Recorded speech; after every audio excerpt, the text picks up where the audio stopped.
Diabetes के अस्थायी इलाज पर डॉक्टर साहब से बात करेंगे। डॉक्टर साहब, जो एक बीमारी है उसको अस्थायी रूप से कैसे, जड़ से कैसे खत्म किया जाए, इसके बारे में आप बताइए। प्रकृति कर सकती है। यदि हम किसी के कारण को ठीक कर दें तो परिणाम स्वतः ठीक हो जाता है। डायबिटीज जैसी बीमारी को से यदि आप पूर्णतः निजात पाना चाहते हैं तो आपको एक साथ 3 काम करना पड़ेगा। पहला, प्रकृति की शरण में जाना, 1 घंटा एक्सरसाइज, लेकिन किसी बंद कमरे में नहीं करिए। किसी पार्क में जाइए, नदी किनारे जाइए, प्रकृति के बीच में जाइए जहाँ बहुत ज़्यादा ऑक्सीजन मिलता है, और 1 घंटा एक्सरसाइज करिए। भाई, आपको आमदनी हो रहा है, आप खर्च नहीं करेंगे तो बैलेंस बढ़ेगा। आपने कुछ खाना खाया, कुछ भी लिया, इनटेक किया, तो आपके शरीर में ग्लूकोज तो बन गया। अब आपको मॉर्निंग वॉक करके, एक्सरसाइज करके उसको खर्च करना, पहला काम। दूसरा, डायबिटीज का सीधा रिलेशन हमारे स्ट्रेस से, हमारे एड्रिनल ग्लैंड से है। यदि ज़रूरत से ज़्यादा कोई आदमी स्ट्रेस में रहेगा तो फिर उसका हार्मोन का बैलेंस खराब होता रहेगा, और इंसुलिन इटसेल्फ इज हार्मोन। तो दूसरा काम जो करना है, आपको स्ट्रेस मैनेज करना है, टेंशन को मैनेज करना है। कैसे मैनेज करेंगे?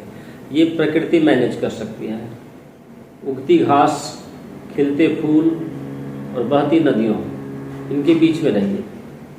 किसी पत्ते को जाकर के छूइए, फूल पौधे के साथ रहिए, और आप ओम का उच्चारण करिए।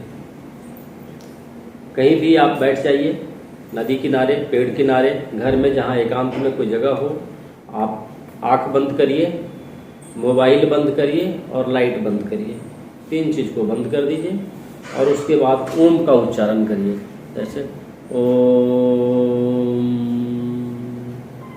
जब आप ओम का उच्चारण करते हैं तो 432 हर्ट्ज की फ्रीक्वेंसी आपके शरीर में डेवलप होती है, जो नाभि से ऊपर तक आती है। जब 432 हर्ट्ज की फ्रीक्वेंसी आपके अंदर आएगी तो आपका जितना भी मोलिक्यूल्स है, एटम्स है, वो अरेंज होने लगेगा, और आपके पैंक्रियाज में हीलिंग स्टार्ट होगी। स्ट्रेस लेवल भी ठीक हो जाएगा, एड्रिनल ग्लैंड्स काम करने लगेगा, हार्मोन का बैलेंस अच्छा होने लगेगा। दूसरा काम करना है। तीसरा काम करना है, आपको राइट न्यूट्रिशन पर भी रहना होगा। आपका जो डाइजेशन देखता है, डाइजेशन में एक इकोसिस्टम काम करता है, और इकोसिस्टम ठीक से काम करे हमारे शरीर में, इसके लिए हमारे गट में गट बैक्टीरिया का होना जरूरी है। गट बैक्टीरिया की डेंसिटी को बढ़ाना होगा, जिसको गट माइक्रोबायोम कहते हैं।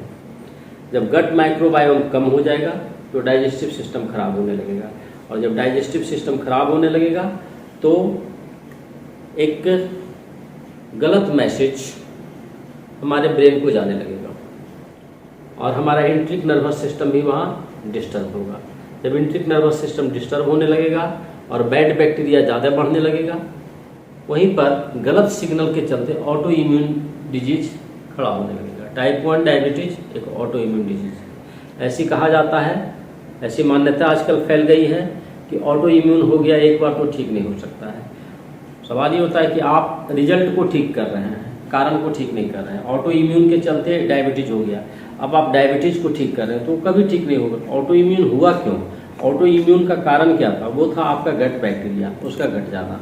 तो यदि आप बैक्टीरिया को ही बढ़ा नहीं रहे हैं, गट को ही ठीक नहीं कर रहे हैं, तो ऑटो इम्यून ठीक कैसे होगा? जब ऑटो इम्यून ठीक नहीं होगा तो टाइप 1 कैसे ठीक होगा? यदि आप टाइप 1 से पूर्णतः बाहर निकलना चाहते हैं तो आप डायबिटीज को मत ठीक करिए, गट को ठीक करिए, गट बैक्टीरिया को बढ़ाना होगा। उसके लिए आपके डाइट में प्रोबायोटिक्स आना चाहिए, pro and prebiotics, fibre add होना चाहिए। जैसे ही फाइबर आप अपने फूड में बढ़ाते हैं, प्रोबायोटिक की मात्रा बढ़ने लगती है, गट बैक्टीरिया की डेंसिटी बढ़ने लगती है, आपका इम्यून सिस्टम ठीक होने लगता है, हार्मोन का बैलेंस ठीक होने लगता है, और डाइजेस्टिव कैपेसिटी बढ़ने लगती है।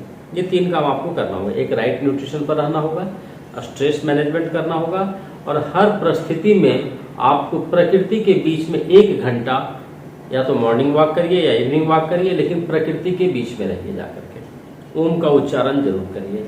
और अंत में जब कहीं भी लॉ एंड ऑर्डर खराब हो जाता है तो सरकार को कर्फ्यू लगाना पड़ता है।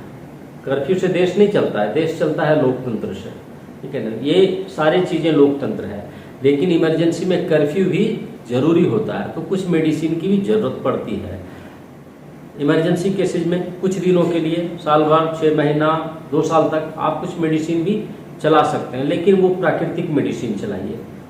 एलोपैथिक मेडिसिन भी चल सकती है या कोई दूसरी पैथी की भी चल सकती है, लेकिन मैं आयुर्वेद का स्वयं दवाई बनाता हूँ। जैसे इस तरह से मैंने 16 भस्म डाल करके एक दवाई बना दिया है, पुड़िया के रूप में रहता है, सिंपल, आप इसको खा लीजिए। ये जाकर के आपके सिस्टम को ठीक करने लगेगा।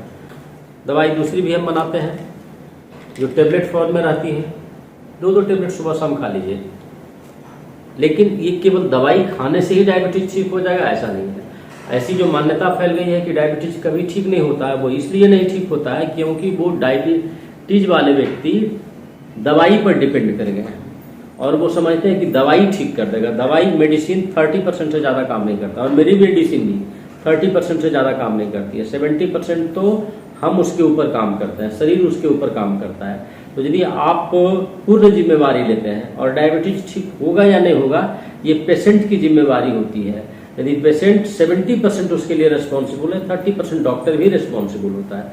तो 30% में हम अपनी दवाई बना के देते हैं, 70% में ओम का जाप करना है, मॉर्निंग वॉक करना है, अपने डाइट में फाइबर और प्रोबायोटिक को बढ़ाना है, और स्ट्रेस मैनेजमेंट करना है, ओम का जाप करना है। ये यदि आप पूरा काम करते हैं एक साथ, तो आप निश्चिंत रहिए, डायबिटीज क्या, आपके शरीर में और कोई दूसरी भी बीमारी होगी वो भी पूर्णतः ठीक हो जाएगा। तो थैंक यू वेरी मच।